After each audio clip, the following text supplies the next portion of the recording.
Hey guys, we're back with the next episode of our Sryth Fantasy Text RPG game. Last time we were doing all the adventures at Hawklore, and then we were doing the proving grounds for to get Trollbot. Yeah, it's proving grounds 4. We're heading along in that, so yeah, I think we're just gonna continue on there. But before I go into all that, I just want to say thanks so much for hanging out and joining me, and let's go. Hey, my rank's up to 76. Nice. So first thing I'm gonna do is go to my castle. I can purchase more upgrades, or I can let's see, Vessel Lightning. I gotta purchase the base gallery if I want to put a bunch of bases in here. I don't. Got an ice sculpture. Oh, there's the stables. Stables. Do we already have stables, but not like this? Yes, let's upgrade the stables. And then also what I want to do is just continue to upgrade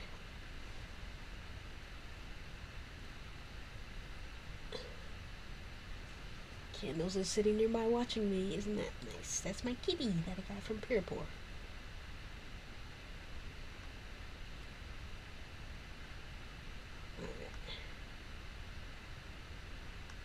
Why would I want a statue of me?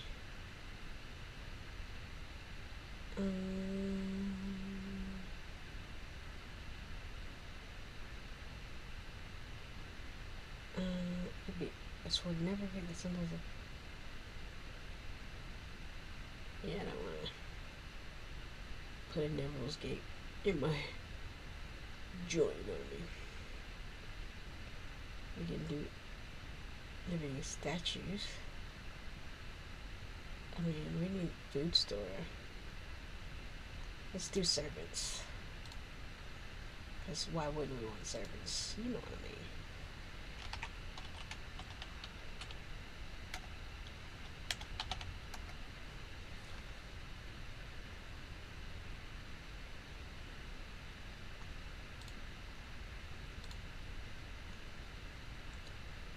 Alright, that's all I can do for today. So we're going to say bye-bye to candles.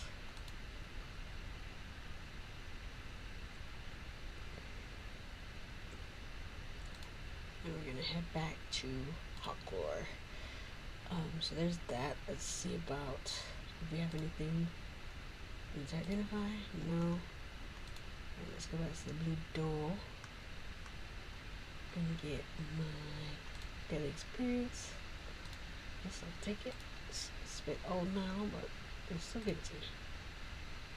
That's what I like about this. No wasted experience. So let's keep going on the proving grounds. So we can get Trollbot finally. So we're on part 2. The hunting begins. When you associate with someone known as a troll hunter, you have to know that sooner or later it's going to come down to hunting trolls.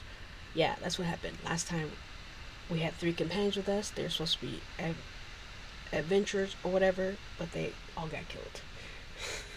And I did magic, which you think would protect everybody, but it didn't. Alright, let's go. Trouble in Tarnsey. Jig and the rest of... Oh, there's a helpful hint. That's bullshit.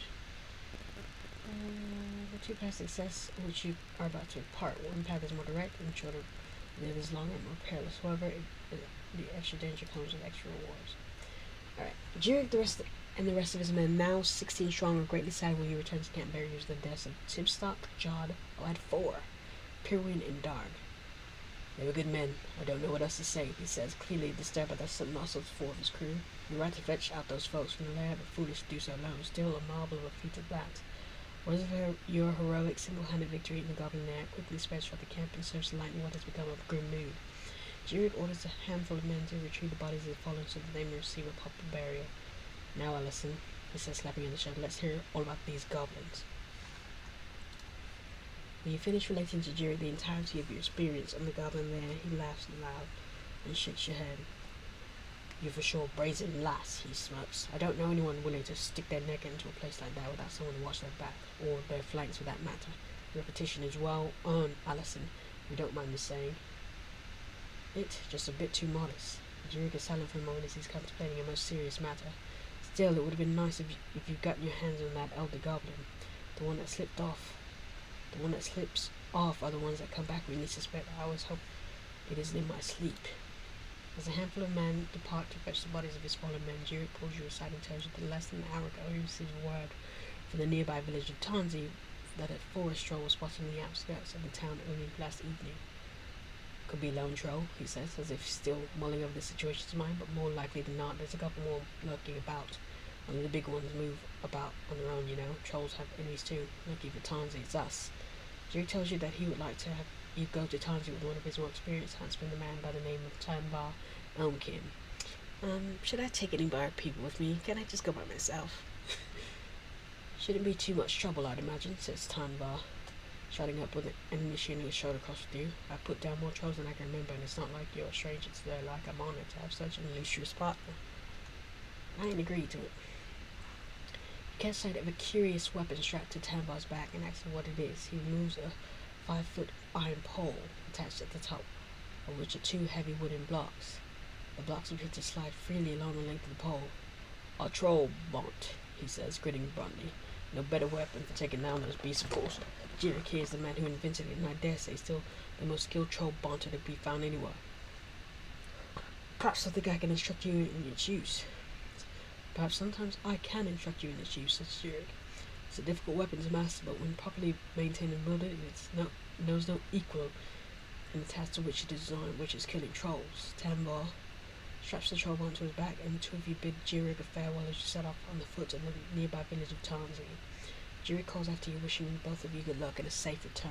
Hopefully this guy makes a safe return. You've gone less than a mile from the encampment into the ruins of the old church when the road you're following branches to the north. Turning in that direction, you begin a gradual descent into a thickly wooded highland where in the midst of which sits the village of Tanzi. Suddenly Tanvar stops and stoops to examine something on the road. Goblins, he said in a hushed tone. Passed by here not more than an hour or 2 ago. 2 dozen, maybe more. Maybe leftovers from the cave you carved up. Tanvar tells you that he's willing to track down the goblins at least and make note of their numbers and position. Though he says he will leave the decision up to you. We could easily just continue to Tanzi. Sometimes it's better to leave some things be. Divination. You sense great danger surrounding any attempt that might be made to attack the goblins, though you cannot exactly pinpoint it. You also sense that it is not quite what it seems in regard to goblins having Tanvar discovered. Let's go find the goblins. Tanvar seems uneasy about tracking the goblins, but appears to have a high degree of faith in your judgment, and he nods in agreement with your decision. Following the skilled huntsman, plunging the forest to the right of the road and begin an arduous task of following the goblin trail.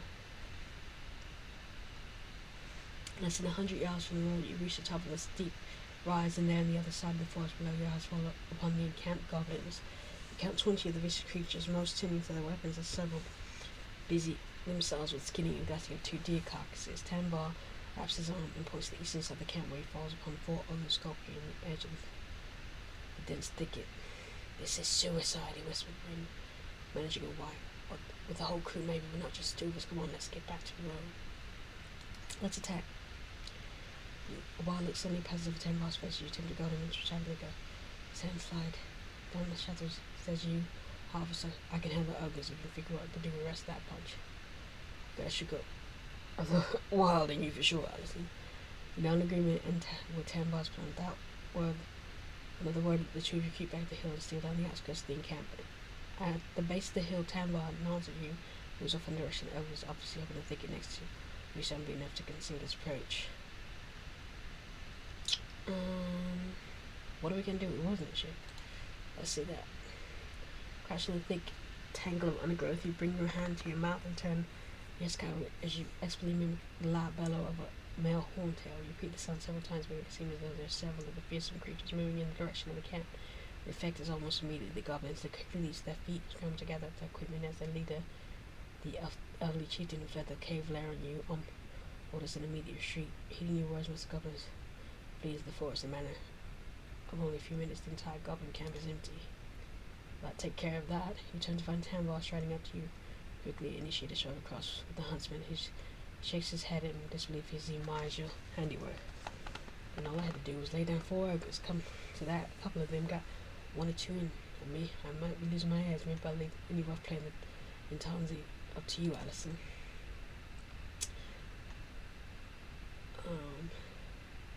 Quick search of the goblin camp reveals several sacks containing a large amount of gold. You split the gold with Tenvar, who then gives you half of his own share. I never know what to do with it, he says wryly. Upgrade your castle, obviously.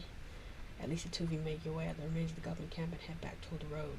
There you resume your trek to Tansy. Well then, it would have been a dozen trolls arrival. All that. She started off along the road.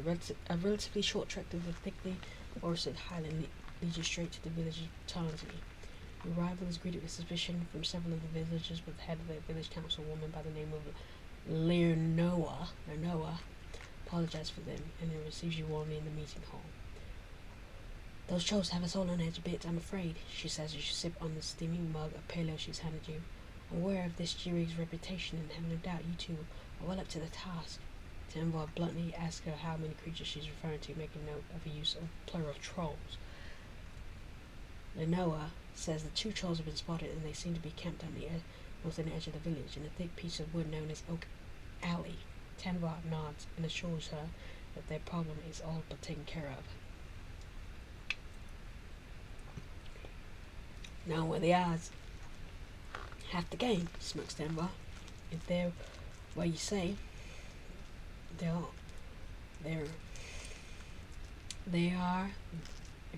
If they're where you say they are, they'll be skin and bone before the sun sets.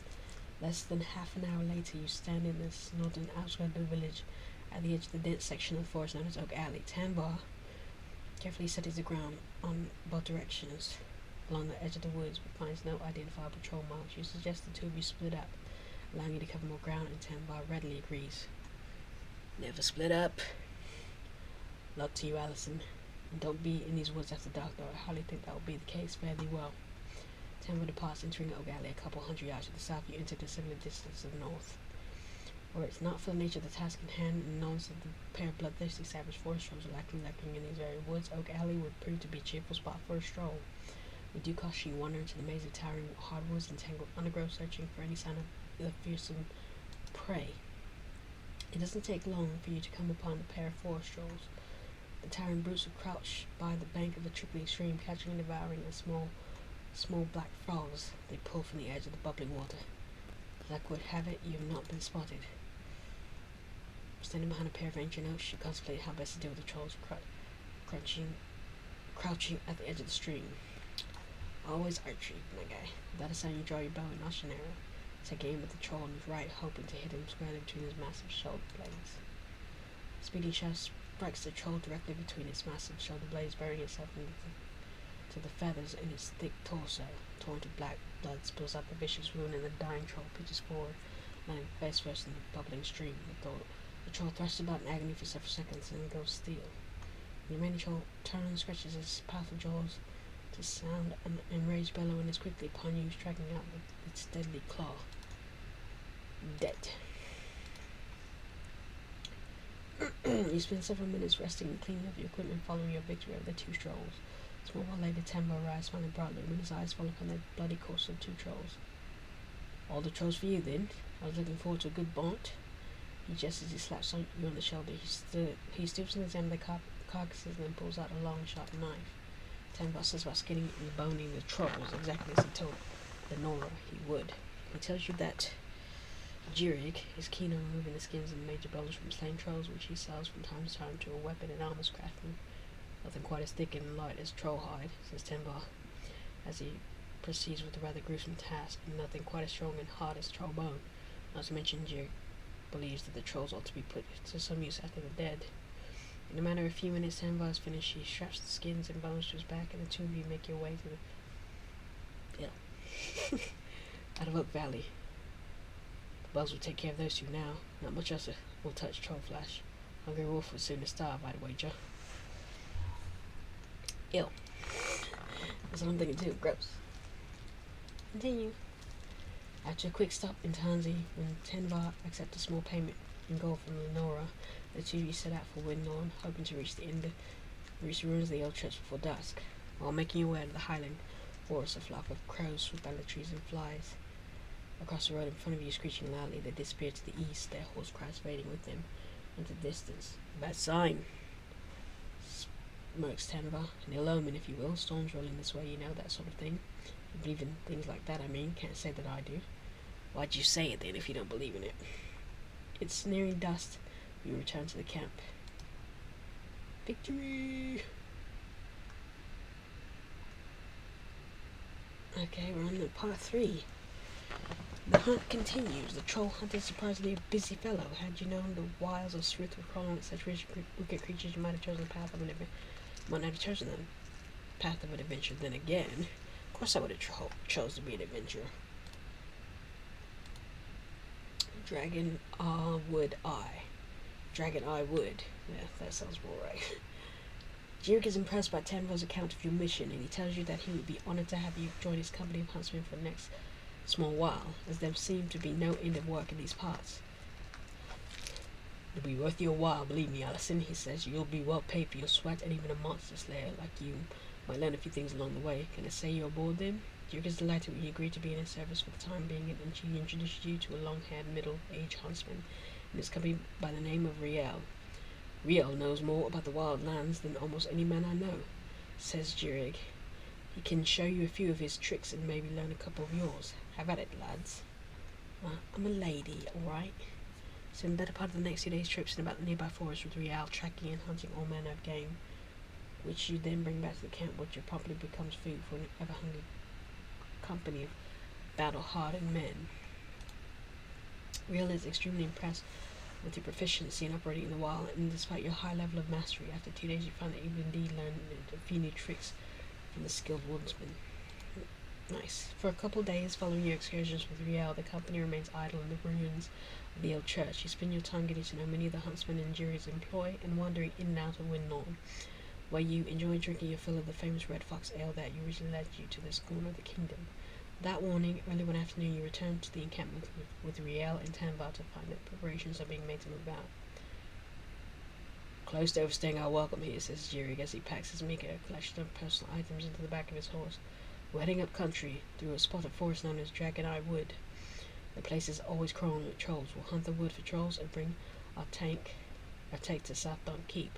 Then maybe we'll move up river and get above Sryth. Come on then, let's moving off. You're given a horse, and before the company leaves the ruins of the old church, Jirik takes you aside and gives you a cloth sack filled with gold. Okay, thank you.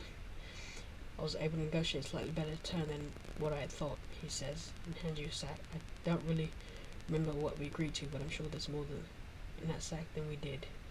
You're under every last token, Allison. Stick with me, and there'll be more than that before we get any rest. We thank Jirik for the gold and asked him how he came to negotiate such a generous payment from the town of Windlawn. Well, if there's anything these small places dislike almost as much as trolls and goblins as a score of rugged, shifty-looking characters lingering about in the outskirts of the town. He mentions how much men are enjoying the area, and you're sure to be on your way to a rising bounty. He laughs and slaps you on the shoulder, and as he rides past and takes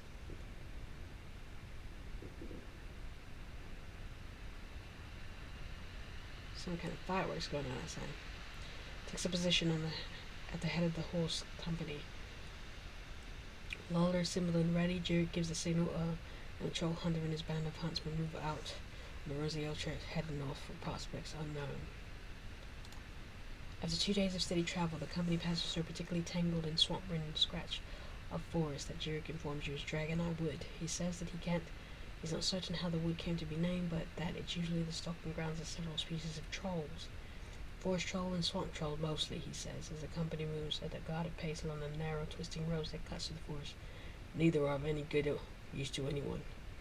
In the grassy field at the edge of the road, Jirik stops and orders that camp be set up. He then organizes 2 small parties to scout the nearby woods, sending you off on a late afternoon hunt with 3 of his men, including Tanva. The 4 of you split up inside the forest, agreeing to meet at back at the camp in an hour. You watch as the others depart before setting off on your way through Dragon Eye Wood. 2 minutes into your trek, as you quench your thirst on the mossy bank of the trickling stream, Stream. Sound of heavy footfalls from behind makes your heart skip a beat. You spin around just in time to see a hulking gray skinned forest troll bounding towards you, his massive jaws unhinged and is prepared to make an easy meal of its intimate human prey.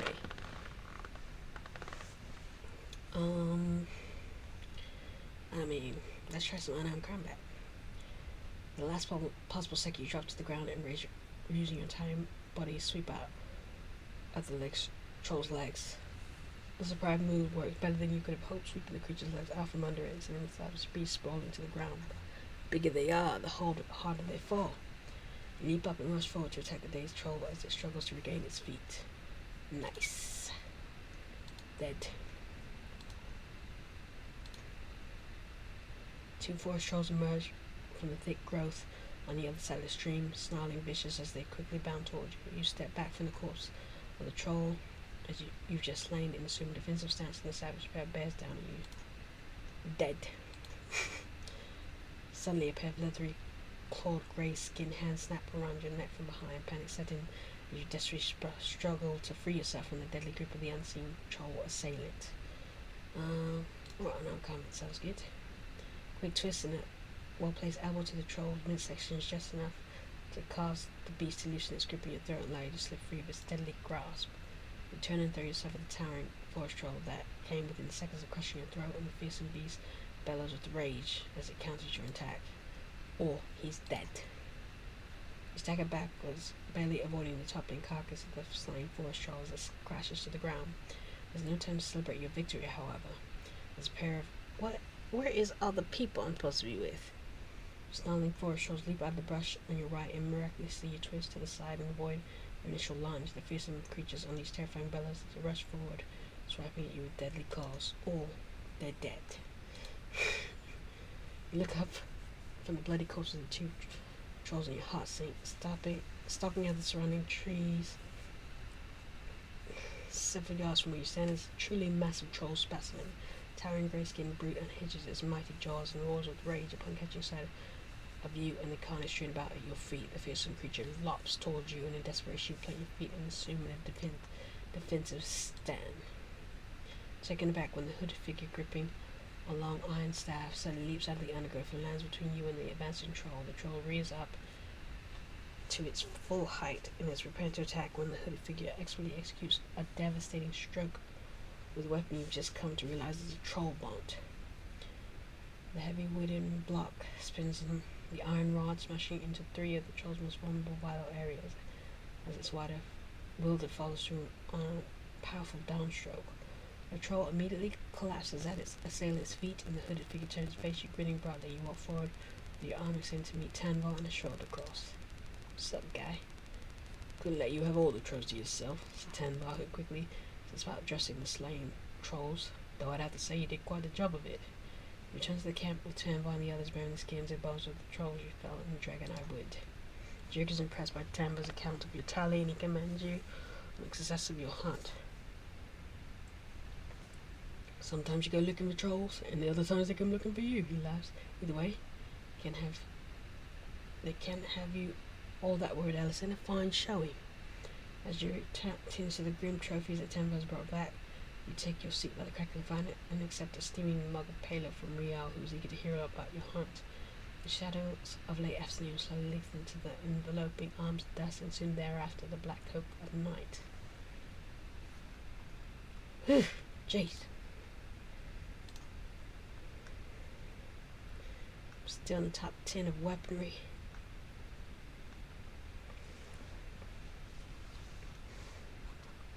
Almost in the top 10 of archery. I'm in the top 10, but I would like to be less than top 10. More than top 10. Which way is it? So horsemanship, weaponry bashing, weaponry slashing. Horsemanship is a little closer than horsemanship. Dope. Can I learn anything else? Do I have enough? This one says train. I have 20k experience. Now 27k. So I can do something. Because all the stuff I have is about 27 to 20k. Hmm.